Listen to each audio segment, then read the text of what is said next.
Well, Brian, welcome to Resilient Retail. Can you start off by, I think everybody knows who Igloo is. If you don't, that would be surprising, but tell us a little bit about the brand. All right. First off, Kristen, thanks so much for having me. I'm a big fan of the show and a huge fan of Shopify. So Igloo Coolers. Igloo is the largest manufacturer of coolers in the world. We are a 75-year-old brand that invented the category. You can find us in over 100,000 retail stores in the US and at igloocoolers.com, a Shopify Plus account. Pretty recently, you guys have gone into D2C, and I know you're kind of heading that up. What has it been like to try to create this e-commerce experience for a brand that's been around for so long? Yeah, it's a great question, and it's certainly the first experience in my career I've had like this. So my the majority of my career has actually been in action sports and skateboarding and surfing. So very young and youthful industry, and really always focused on what's new and what's next. So I've been working in e-commerce and digital marketing for a long, long time. And then being able to come to Igloo, a brand that has this incredible awareness. You know, we have products in about 80% of households in the US with our name on them, but has never been aggressive with direct-to-consumer business. So you have all the incredible fun things that come with that, and then general difficult challenges. So the incredible fun things are so much demand and so much great consumer sentiment, and people know you and want you, and they're super comfortable with coming to buy a product from you. But internally, the challenges end up being infrastructure, institutional knowledge, willingness to change. And for 75 years, we've had absolutely incredible retail partnerships that are very near and dear to us.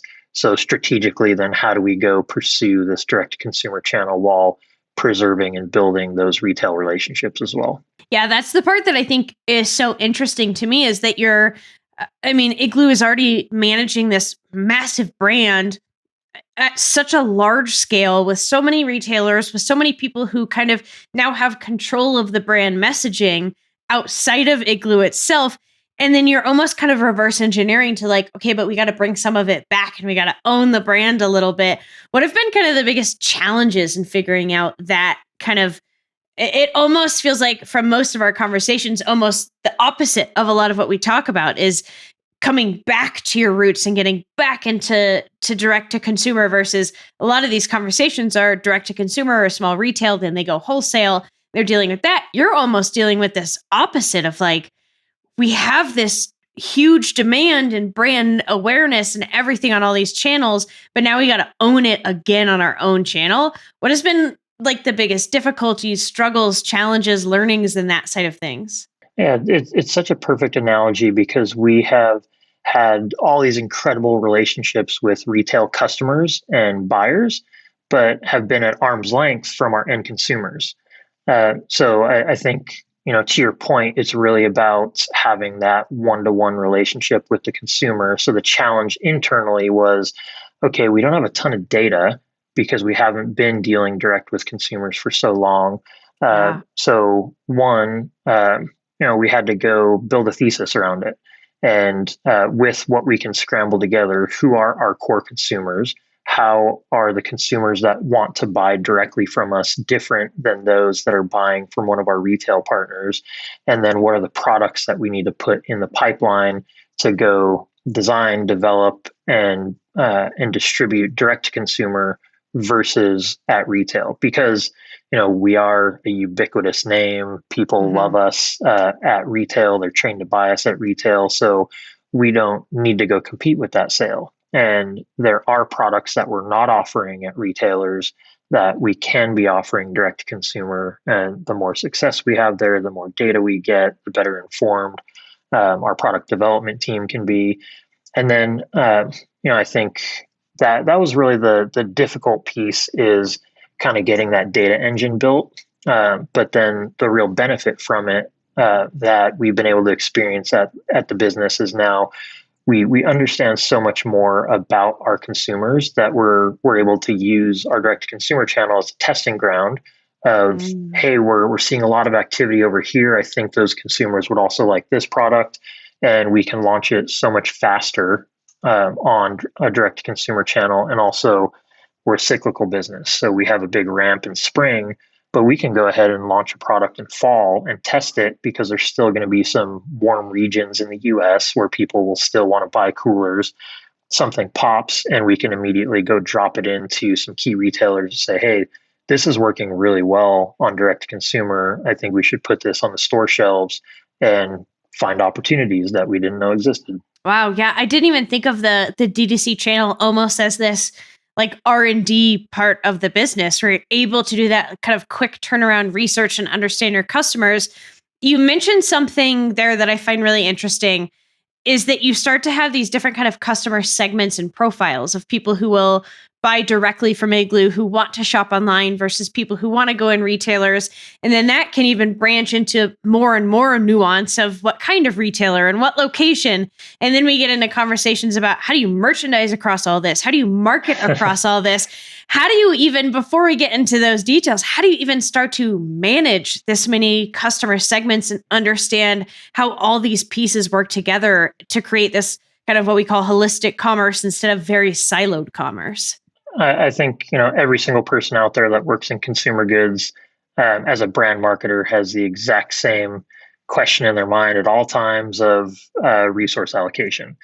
So when when you're selling, I don't know, when you're selling a very specific type of bicycle part that only a very specific amount of consumers want to use, that might even be tied to a geography. Like, great, I'm spending 100% of my time, people, and money focused on that effort. But when you're Igloo and you sell coolers for every single use case across every single outdoor activity, outside activity, lunches, commercial applications, our our job with the resource allocation is to understand what are the big swings. So we've actually defined 4 key consumer groups that account for the vast majority of our distribution. We know in kind of the macro scale how much of those 4 consumer groups spend or take up of our overall revenue chunk, and we align the resource there. And then when it comes into filling in the gaps with like interesting opportunities that pop up or something like that, then it's kind of the opportunistic resource there where it's like, oh, if we have time for this, great. But yeah, we're really focused on, something like a new mom who ends up in the head of household purchasing role as well, and she's buying products for herself, her children, and her family. That's a customer that is very important to us, and we definitely over-index on. Yeah, I love this so much because all that I ever say in these interviews, and my listeners know this, is like, oh, so it all comes back to the customer. Like, you start by understanding your customer and everything kind of falls in place, which I know to some people feels like this almost like floaty advice where it doesn't feel very tactical. But what you're saying is it really is, like, even at this massive scale of Igloo, is you guys have boiled it down to, okay, well, we have to prioritize. So let's find our 4 best customer segments. But then from there, you said, okay, if that's our most important place to focus, what are the biggest hits on those 4 segments? Let's do those first. And then what can kind of come in between? I think it's a very tactical application to what I'm always saying. It's like, this is how you actually do it. This is how you actually like think about your customers first, is focusing kind of on that trajectory. How did you guys go about finding those and defining really who is our best customer that we need to focus on? Yeah. So, before I just agree with everything, I always got to throw out there's absolutely always the place for innovation. And I am a big fan of thinking like there are instances where a consumer doesn't know what they want until you show it to them. So we definitely have the innovation funnel of stuff that we're always going to work on that we think are phenomenal ideas with a consumer in mind, but not just a little bit better than the one that we put out before. Yeah. Something radically different. So then to answer your question, so how did we get there? So before we allocated the appropriate amount of resource to e-commerce, we've still been active. So as a general information portal, igloocoolers.com has existed for several years. So we have data at our fingertips of who's going to the site. The standard tools like Google Analytics can help us with identifying some of the big cohorts there as we build a database of customer profiles, as we build a database of social media fans. Standard tools like you can use Experian data to overlay and understand, okay, where are the big swings with, age, gender, location, and then purchasing habits as well. So, from there, we still have to understand, overlay that to general sales. And then we got to kind of take a little bit of a leap and say, okay, it makes most sense that these people are buying these products. Yeah. So let's use that as a starting point. And from there, build a thesis and sharpen the pencil every time you get more and more data. Yeah. It really comes down to that, like finding whatever percentage of an answer you can and then testing against it and then iterating and testing against the next quote unquote answer that you find. Really, none of it. We don't know what we're doing. We're all just constantly testing. And I'm just starting to like really think about these different customer segments is so crazy for you guys because you've got everything from, like you mentioned, the single new mom who is buying lunch boxes for her kids all the way up to, my husband and I are campers and we go overlanding and it's a totally different need and it's a different buying habit. It's a different kind of process of what information you need to make that purchasing decision. And then you get into like, okay, if wholesale is arguably the biggest channel for Igloo, you're looking at a massive split of merchandising. Like what you put in Dick's Sporting Goods and what you put in REI are going to be two wildly different things with wildly different information for the customer. How do you start to think about merchandising in wholesale like this? It's a silly answer, but it ends up being pretty easy because the more narrow focus you look at a consumer group, the more the answer reveals itself. So when we talk about these 4 key consumer groups, like the description of you and your husband is literally verbatim in one of our 4 key consumer groups. And there's a big cohort of consumers just like you, where you're in Colorado. There's people very similar to you in the Pac Northwest and Southern California, on the East Coast and Mid Atlantic, that all end up looking very, very similar on paper. And we can produce specific products and then specific comms directed right to you, and chances are you all react the same. So we use a segmentation exercise where retail in the U.S. has done a phenomenal job of going narrow and deep with their consumers. So when we break up our product for use case and consumers, the retail landscape has really already done this for us. So the consumer that's going to buy something at Dick's Sporting Goods is so wildly different than the consumer that's going to buy something at Target. Even though it might be the same person that goes in to both stores to buy things, like it's a different mindset and a different use case they're thinking of a product when they're in one store versus the other. Wow. So what just kind of clicked in my head is almost like mind boggling is what you're saying, just in the difference of like Dick's Sporting Goods and Target don't immediately feel like this massive difference, but they really are of like how you shop, how you go in, how you're looking for things, kind of your buying intent as you're going into those stores. And so as a wholesaler on this level, you're not only having to think of what product is best for the consumer that goes to this store, but what is also the buying pattern of that consumer. So you're managing not your own brand, but also your consumers' relationships with every wholesaler's brand as well. Oh, absolutely. Yeah, and I think when you look at that example of a Dick's Sporting Goods and a Target, different consumer mindsets, different consumer profiles for each one of those retailers. But Target has a sporting goods department, and Dick's Sporting Goods, I mean, the entire store is multiple departments all for sporting goods. So they're going so much further narrow and deep. So they want a specialty case, and they're usually looking for more premium product, more features and benefits.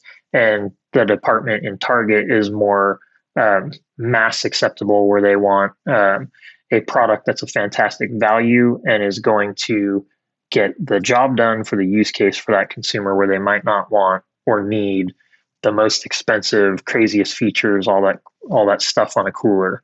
And then you look at, igloocoolers.com, and we do unique things like our licensing, where we have dozens and dozens of really unique licensed products, all the way down to like a niche street artist from LA who's doing really, really cool art that looks phenomenal, but they have their fan base.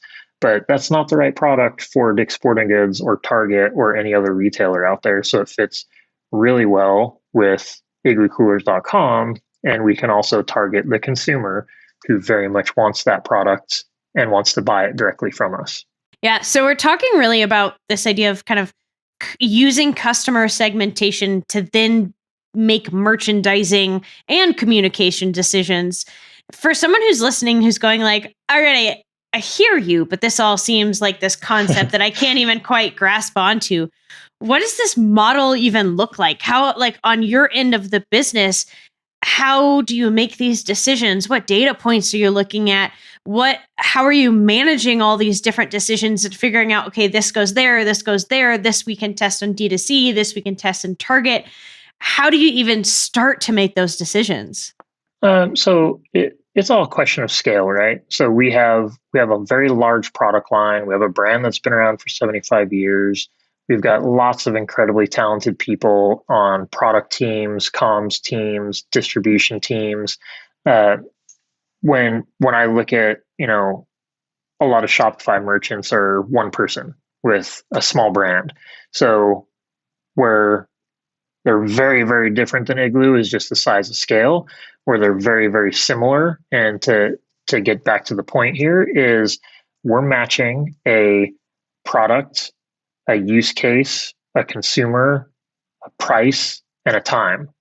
So if I'm a new denim manufacturer with a Shopify store on our first day, I want to be able to tell a really unique story with my product and target a very specific customer.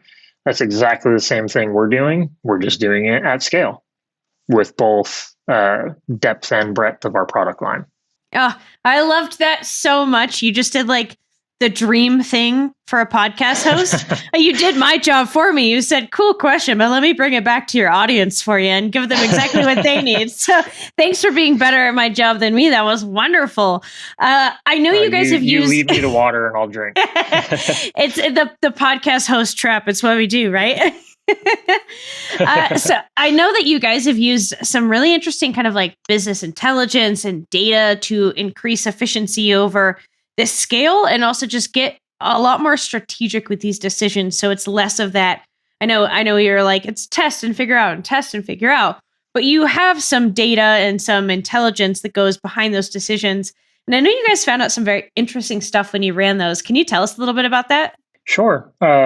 So I think, again, going back to the e-commerce exercise, I think there's a really standardized playbook these days of, all these different things that everybody should be doing all the time. And if you're doing them right, things are just going to work as long as you've got the right brand, the right product, the right story, and everything fits together. So what we've been doing, I think, that has been working for us is matching a lot of our different digital marketing tools, specifically getting some consumer data, working with a CDP platform, working with some marketing automation software, specifically email.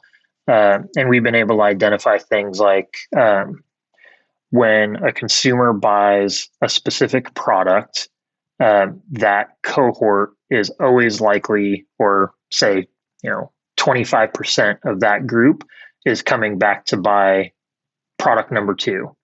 And I'm a big data nerd, so we always get to the point of like, this is a trend, not an anomaly. We've got statistical significance, and then we just get to automate marketing. And wow, now at scale, 25% of the people that bought this product are buying this product for no cost, just because we've identified it and emailed them or put a pop-up in front of them. Hey, you're likely going to like this product as well. and magic of all of our friends from Silicon Valley doing our jobs for us. Yeah, I mean, this leads perfectly into my next question, which is what we're really talking about is this like massive scale of omni-channel commerce, of selling on so many different platforms, so many different third-party retailers, your own site, all these different places a consumer can engage with the products. And so my next question was going to be, how do you start thinking about repeat customers and retention and how to bring them back? And how do you take them?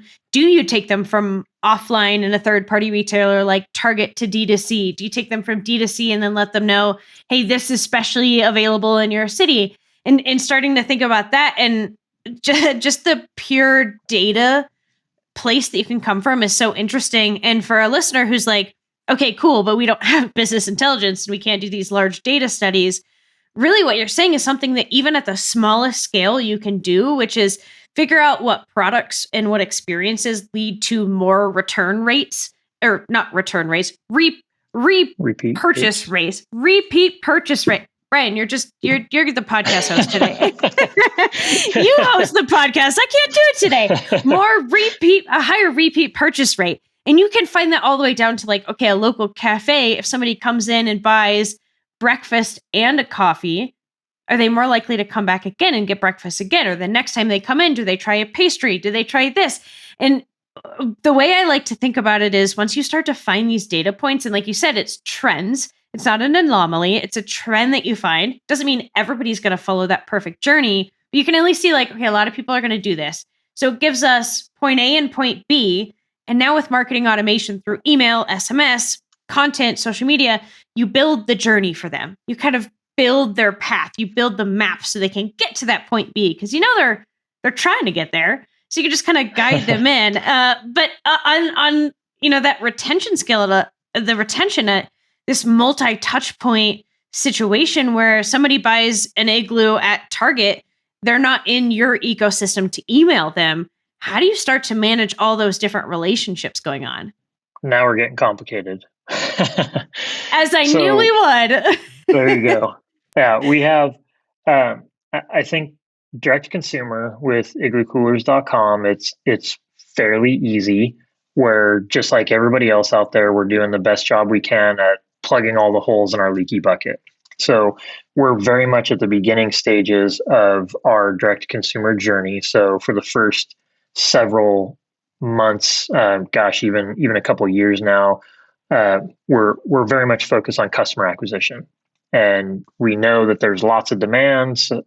So how do we do the best job at making sure everybody knows we're here, all the products they can buy, and building the journey for them so they show up to our store versus go to somebody else's store, one of our competitors, direct to consumers.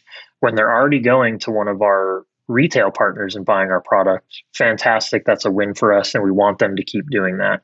But so many people are migrating to direct brand relationships on DTC channels. We want to be there for them. We've been focused on customer acquisition. Now we're just starting on that journey of retention, and yes, all data exercise where we have enough data now that shows, okay, for the last couple of years, when we have repeat purchases, who are they? What are they buying? Why? Identifying the cohorts, turning on the marketing machine, also helping our new product development pipeline with things like licensing, where very, very obvious one for us. If somebody's going to buy a Star Wars Playmate cooler, chances are very high that they're willing to buy a Star Wars water bottle from us. Or lunchbox, which I have bought for my husband before. There you go. Thank you for keeping me in a job. When it comes to physical retail, where we don't have that direct consumer relationship, we do have phenomenal relationships with the retailers. And retail is so sophisticated today where they have all of this data because they're selling direct to consumer as well. And there's just so many different paths for this to happen, where sometimes we act as a drop shipper for a retailer. So we're getting an EDI data transfer daily that's telling us what's happening and when it's happening. Or we have a a third party relationship with, potentially an Amazon, or we have a direct selling relationship with, one of our retailers like an Academy Sports or a Walmart, where they're owning their entire D2C function. And we're working with them on everything from merchandising to content creation, a go-to-market calendar, and supporting them with everything from content on PDPs to customer reviews, et cetera, et cetera. So all the learnings that we're able to take from our direct to consumer relationships, we're also be able to work with our retail partners to make sure they have as good, if not better, which oftentimes the big ones are a whole lot more sophisticated than we are. Yeah.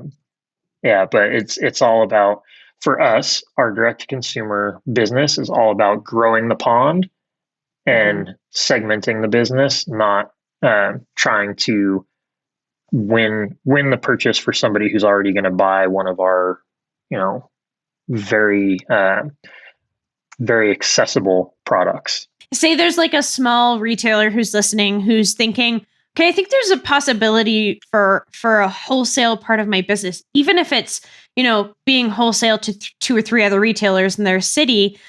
What's the like main piece of advice you can give them to get started on that? Look at the big picture.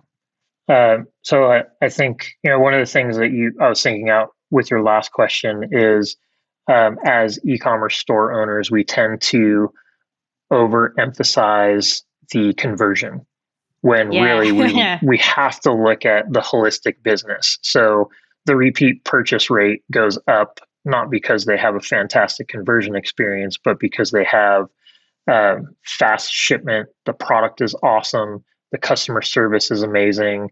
You feel like a part of the brand when you're following them on social media.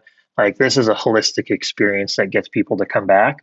When you're thinking of transitioning from direct to consumer to wholesale, it's the holistic experience. Don't think of, I think I can scale my business by being in this retailer, but think of, okay, what are the implications with inventory management, with financing, with debt, with external forces that may impact us when we have so much more on the line with one purchase, the long-term relationship with the retailer. As soon as you're in a retail or a wholesale relationship, like, it's now partners, not you make a sale and you're done. What happens if you don't sell through the product? Are you taking markdown dollars? Are you taking returns? What's the implication on your brand if it's going to be sitting stale on a shelf at a retail partner? How is it going to be presented in their store? What can you do to help sell it through? On and on and on. I think it's a really great piece of advice of, one, know those things about your products and your brand, know what needs to be told and what those retailers need to be telling consumers about your product, because your brand standard is now in the hands of somebody else. So can you give them enough for that? Can you know who you are enough to sell and let somebody else kind of take the reins in your product? And then also, like, being a little bit picky with those choices of, if a retailer is not willing to uphold your brand standard with your products, like what you're saying, thinking about this large scale holistic view, then even if it's getting in front of a lot of people, if it's not the right place that's getting your products and your brand are not getting the attention it deserves from that retailer, what I'm hearing you say is then it's not worth kind of going into that just for the sake of getting in front of people. Absolutely. So a great example here is, one of our internal goals is to be the most environmentally friendly cooler company on earth. And so we're looking at that holistically as a business. But when it comes to a product case, we actually have a really neat product pipeline of products that use recycled resins or recycled plastic water bottles and turn them into fabrics, or we have a paper pulp cooler as an alternative to EPS foam single-use coolers. All these products. So when we look at those products, we can sell direct to consumer, but also to get more scale and to get more brand awareness for these product lines, we absolutely rely on retail partners. And so when we're making a big swing we're actually just about to launch the world's first line of hard plastic coolers made from recycled resins. Ooh. It's very important for us to go place those at a retailer like REI. where they're tip of the spear with that consumer who wants products like that, and they're also Yeah. willing to pay more for them. So there's lots of retailers that we could be in with those, and we aspire to be in uh, down the road over the next couple of years. But the retailer and the buyer will tell us, our consumer actually wants it, but they're just not willing to pay a premium for it yet. So it might not be the right time because we want the product to be able to come out with a bang, get in the right hands of the right people, and scale the way it should rather than try and put it everywhere all at once and potentially not succeed. Yeah, yeah. Very, I love how everything just comes back around to this idea of like segmenting for the end customer with the retailer in mind, remembering that every step of the supply chain, there are human beings making the decisions.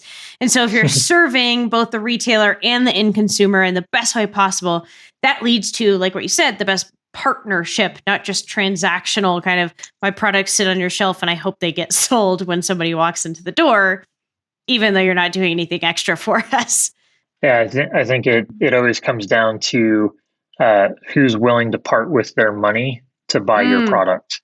And of course, who's willing to do it over and over and over and over again. When it's direct to consumer business, we are 100% focused on that end consumer. And when it's yeah. retail business, two different people are opening their wallets, the retail buyer and the end consumer. So now the job is twice as impactful to make sure we're doing everything right for, of course, our brand, but then our retail partner Mhm. and that end consumer who's going to purchase from the retail partner. Yeah, yeah, I love that. Now, you mentioned something earlier that I think is so interesting. We've seen a lot in the last year, especially, but even before this, I think it's been kind of accelerated in COVID. We've seen a lot of partnerships happening in retail. A lot of people, entrepreneurs, brands in D2C and in wholesale and in omni-channel, like all these brands are coming together and like, all right, we're kind of all struggling. This pandemic has hit us all. Let's find ways to work together. You guys do a lot of kind of partnerships through licensing deals. Like you mentioned, Star Wars themed coolers. I just noticed you guys did a recent collab with the Parks Project, which I'm going to go spend some money on later today. I already know that. Can you explain a little bit what licensing is for Igloo and why it is such a big piece of the business for you guys? Sure. I mean, at its fundamental core, licensing is borrowing somebody's IP to uh, create something new and exciting. So for us, the Parks Project is a great example. We worked with the Parks Project to uh, put uh, their art on two different Playmate coolers that we make, which are actually the recycled resin coolers. So they're the first license partner we've had with one of those products. And then be able to deliver it to an audience who's going to be excited about that. So we have to look at these things as kind of like brand extensions. So for a company like Parks Project, it makes a lot of sense for them to work with us to work with them to put a cooler with Parks Project art on it because their consumers are out and about all the time, enjoying nature and interested in supporting our country's national parks. Hmm. Then you have the big media example of Disney and Star Wars, where there's macro scale of people that love those properties and they want a lunchbox or they want a water bottle. So for us, the way we look at licensing is all about positioning for us. So what types of categories of licenses make sense for us as a brand and how we're positioned, and then what are our consumers going to want, and that it eventually informs the end product that comes out. So licensing really starts for us with the Playmate line, Yeah. and then we extend from there. But we work with everybody from we're about to come out with a gigantic NFL project. So you heard it here Ooh. first. You heard it here But first, obviously, everybody. obviously a big, a massive tailgating culture, and then Yeah. just fandom. So makes a whole lot of sense with coolers. Um, there's a lot of unique case with different culture properties of people that love spending time outdoors, like Grateful Dead Mhm. fans, where we do a lot of business with Grateful Dead licensed product. And then a Wow. unique one to Igloo is food and beverage. So it's not something you see licensed all the time, but we're a cooler company, so it makes a lot of sense to put a Budweiser logo on an Mm. Igloo Playmate and have the fan who, or the loyalist to Budweiser, who is usually going to be putting some beers on ice at Yeah. the river, the lake, the beach, the backyard, wherever it's going to be. Yeah, and they're usually already going to have a sticker on their cooler anyway, so why not get a whole cooler? It makes me like I have to ask: have you guys done a White Claw cooler yet? Because it seems like that's just right for taking. We have not done White Claw yet, but who knows? I can tell you, You may in see my it in the circle of future. friends, you would have about 10 consumers that would buy all of them. So just All putting it right, out there. I'm taking that note down. Kristen's got us 10 customers. Let's do it. Yeah, I'm gonna hold you to it. Yes, I got you. The interesting thing about this licensing is it feels like both an acquisition and a retention play on many different channels, and you can use it through D2C, through your partnerships, through retailers. How does it kind of feed both of those funnels? That's a fantastic question, and completely agree with you. So the the hook with licensing and why so many people do it is because you're getting access to a built-in audience. And if I'm going to build out the business case on an Excel spreadsheet, then we're kind of trading apples and oranges when you think about the cost of the license and a royalty fee versus a customer acquisition cost to how many people are going to be coming to you without having to spend on one of the tactics you normally would, just because they love the brand, they love the Yeah. idea, they heard the news. The licensed product definitely spreads faster on social media, and when people buy it, they love sharing it. And that's a huge part about our business and our positioning is we're fun, and licensing makes a lot of sense when we do fun licenses because it puts smiles on people's faces and they love showing off their coolers. They're the hit at parties when you walk in and you've got this big Igloo Playmate with amazing graphics over it, Oh, and yeah. immediately says something about the person who's holding it. Yeah. So that's kind of your acquisition part, and then your retention part is you build an emotional connection with the consumer, and chances are they're going to come back to buy another product regardless of what it is because they're immediately just going to be turned on to the brand. But even further than that is looking at the licensed product merchandising strategy, going all the way back to when we talked about you buy a Star Wars cooler, there's a good chance you're going to buy a Star Wars water bottle. Yeah. And then a lunchbox. And then you buy your husband a Star Wars lunchbox. And then all his friends love it. And then they get lunchboxes for their birthday. There we go. There we go. Keep it coming. I've got a couple more questions. One, now I just have to ask because you guys have done such fun licensing partnerships. What has been, and this is probably like asking you what like your favorite child is, but have you had a favorite licensing deal or one that you just like remember as like these coolers were so much fun and this partnership was fun? Anything that stands out to you? Oh gosh, definitely like asking who's your favorite child question. It's like asking me to pick a favorite dog. Yeah, totally. I think there's probably two that could stand out, and they're way on the opposite ends of the spectrum. One of them was the very first Disney licensed product we put out. Was our first giant hit that we had, and way underestimated the demand. And that was kind of one of those aha moments of like, oh wow, people love licensed coolers, and this is one of the big fan bases, and wow, this is going to work. And then all the way down at the tiny niche level is there is a brand called Lonely Ghost you may or may not have heard of. So we have a culture category there, and we do some stuff with scale, and we do some stuff that's just really cool and additive to the brand, and we do a tiny amount of product. But that was the first one we did with a brand like that.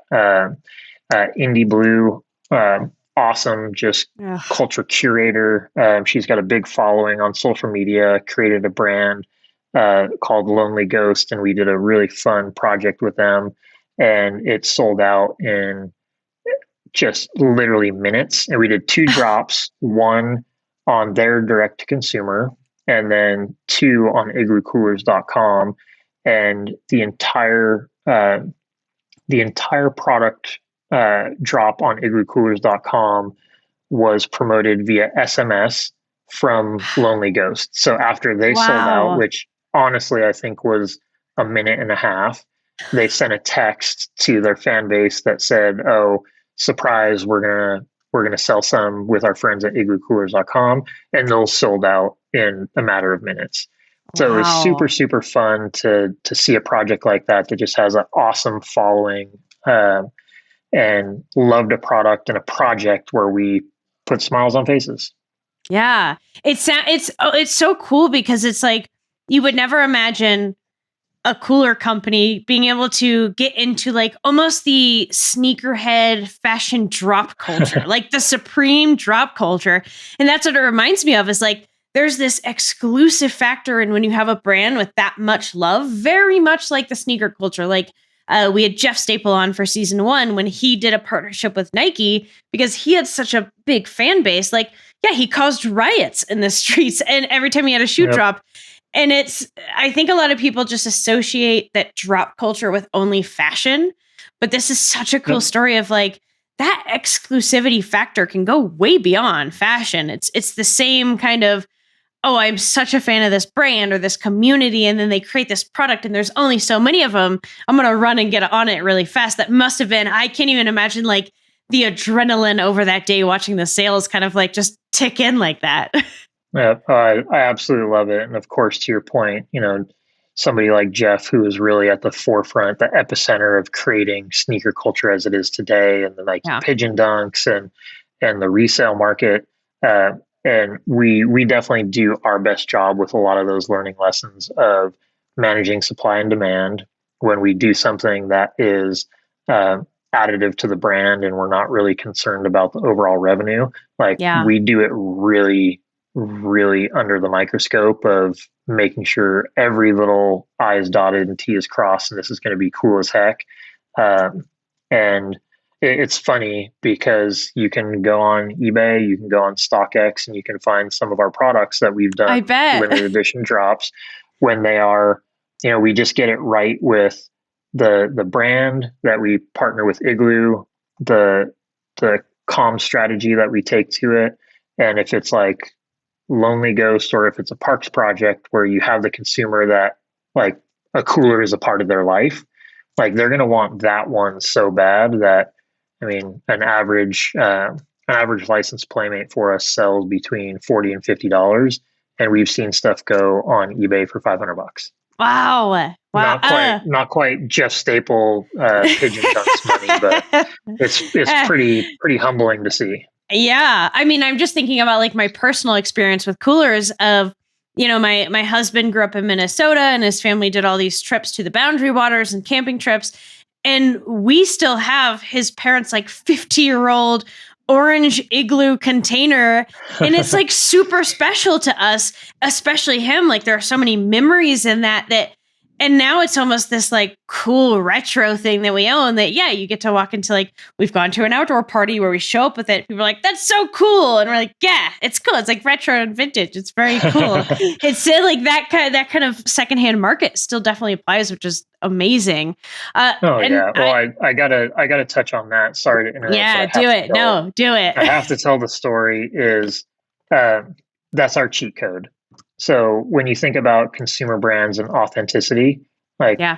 we can do what we do today because the generations before us did that in the 50s, 60s, 70s. So we're doing our best job in brand building to create these emotional connections to consumers, but it's relatively easy for me to do this with a consumer like you because you already want to love us so bad because of that Yeah. experience you just talked about. And we literally invented the world's first plastic cooler in the early 50s, And there's so many stories like that.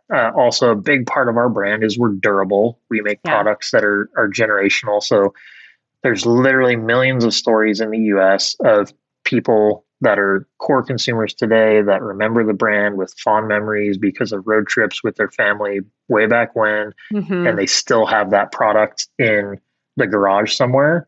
And there is a big secondary market for that. But again, like cheat code for Igloo, like people love us because Yeah. of what happened 40 years ago, 30 years ago, 20 years ago, and we can dust off some really great brand equity and bring it to the forefront of what we do today.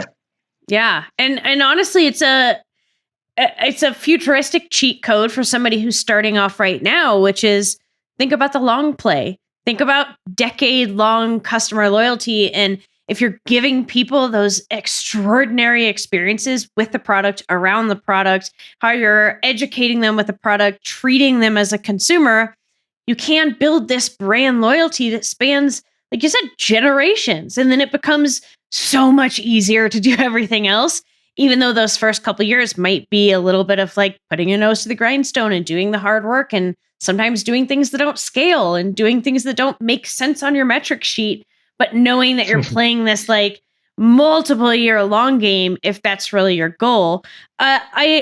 I feel like everybody has this question. I don't know if you are allowed to answer it or can answer it, but where does the term playmates come from? Do you know the original story behind that naming?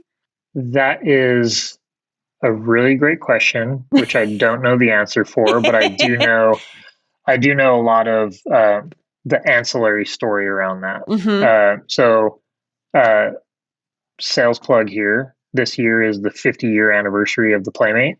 So Wow. we have a 50-year collection of really cool colors that are on the site right now. We just released a super fun documentary, and we actually interviewed a gentleman, Paul Specht, who is the original industrial designer for the Playmate in 1971. 96 years old today, Wow. sharp as ever, and talked about designing it.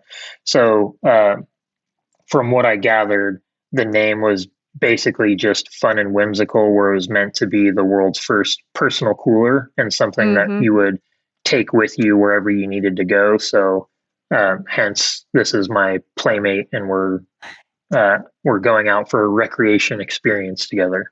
Oh, I love that. Not the Listeners, other kind of Playmate. not the other kind of playmate.